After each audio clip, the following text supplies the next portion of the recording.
గుడ్లవల్లేరు వ్యవహారం అనేది ఆంధ్రప్రదేశ్తో పాటు దేశవ్యాప్తంగా కూడా ఇది ఒక పెద్ద సంచలనంగానే మారేలా కనిపిస్తుంది. ఎందుకంటే 300 మంది ఆడపిల్లలకు సంబంధించినటువంటి వీడియోలు లీక్ అవ్వడం, వాళ్ళు స్నానం చేస్తున్నటువంటి వీడియోలు లీక్ అయ్యేలా చేయడం అంటే చిన్న విషయం కాదు. ఎవరైనా సరే చాలా కోపంగానే తీసుకుంటారు దీన్ని. అందులో ఏమాత్రం క్వశ్చన్ లేదు, డౌట్ లేదు.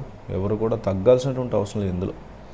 అక్కడ ఏ పార్టీ అధికారంలో ఉంది, జగన్ ఉన్నారా, చంద్రబాబు ఉన్నారా అని సెకండరీ థింగ్. సో విచారణ జరిపి శిక్షితులను ఎందించాలి అని విద్యార్థులంతా నిన్నటి నుంచి ధర్నా చేపట్టారు. విద్యార్థుల ఆందోళన నేపథ్యంలో ముఖ్యమంత్రి చంద్రబాబు కూడా స్పందించారు. జిల్లాకు చెందిన మంత్రి కొల్లు రవీంద్రని అక్కడ పంపించారు. మంత్రితో పాటు జిల్లా కలెక్టర్, ఎస్పీ కూడా అక్కడికి చేరుకుని విద్యార్థులతో మాట్లాడారు. అయితే హిడెన్ కెమెరాలు ఉన్నాయని తప్పుడు ప్రచారం అంటూ జిల్లా ఎస్పీ ఆర్ గంగాధర్రావు మొదట ప్రకటన చేయడానికి విద్యార్థులు తప్పుపడుతున్నారు. విద్యార్థుల ఆందోళన విరమించాలని మంత్రి కొల్లు రవీంద్ర నచ్చచెప్పే ప్రయత్నం చేశారు. 10 రోజుల క్రితమే మేము కంప్లైంట్ ఇచ్చామని పిల్లలు చెప్తుంటే ఇంకా కెమెరాలు ఎందుకు ఉంటాయి? మేనేజ్మెంట్ తీసేస్తుంది కదా.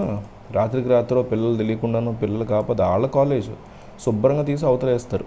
అది చాలా బేసిక్ థింగ్. దాన్ని వీళ్ళు అర్థం చేసుకోకపోవడం నాకైతే మూర్ఖతంగా అనిపించింది. సో మరోపక్క జగన్మోహన్ రెడ్డి కూడా కొన్ని విషయాలు అర్థం చేసుకోవాలి.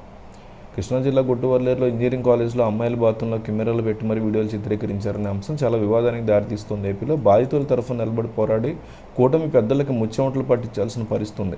అయినా సరే వైసీపీ నుంచి సరైన రియాక్షన్ లేదంటున్నారు.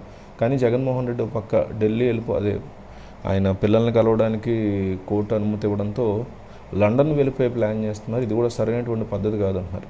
మొత్తానికి ఇలాంటి కీలక అంశాన్ని సరిగ్గా పట్టించుకోకుండా పార్టీ ఇబ్బందుల్లో ఉన్న టైంలో జగన్మోహన్ రెడ్డి సెప్టెంబర్ 3 నుంచి 25 వరకు విదేశీ టూర్లు చేయడం పట్ల కేడర్ కాస్తంత కోపంగానే ఉంది. మరోపక్క కేంద్ర పెద్దలు కూడా జగన్మోహన్ రెడ్డిని ఈ విషయంలో ప్రెజరైజ్ చేస్తున్నారు. కాంగ్రెస్ సంబంధించినటువంటి పెద్దలు కానీ, మోడీ లాంటి వాళ్ళు కానీ ప్రెజరైజ్ చేస్తున్నారు అంటూ వైసీపీకి సంబంధించినటువంటి మీడియాలో న్యూస్ వైరల్ అవుతుంది.